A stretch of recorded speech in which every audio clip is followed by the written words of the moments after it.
1/4 kilo இறால் மீன் வாங்கி அதை சுத்தம் செய்து எடுத்துக்கொள்ள வேண்டும். அதில் சிறிது மிளகாய் பொடி, உப்பு, மஞ்சத்தூள் இவற்றை போட்டு கிளறி எடுத்துக்கொள்ள வேண்டும். நன்றாக கிளறி ஒரு 10-15 நிமிஷம் வைத்துவிட்டு நன்றாக கலந்த உடனே என்ன பண்ணணும், ஒரு தோசைக்கல்லை எடுத்து காய வச்சு, ப்ளைனாக தோசைக்கல்லை எடுத்து காய வச்சு அது மேலே அள்ளி போட்டு கிண்டினீங்கன்னா அதில் உள்ள நீர் சத்தை பூரா எடுத்துரும்.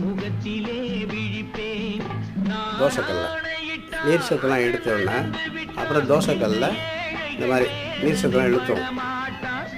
தோசைக்கல்லை எண்ணெய் ஊற்றி மறுபடிக்கு ஃப்ரை பண்ண வேண்டும்.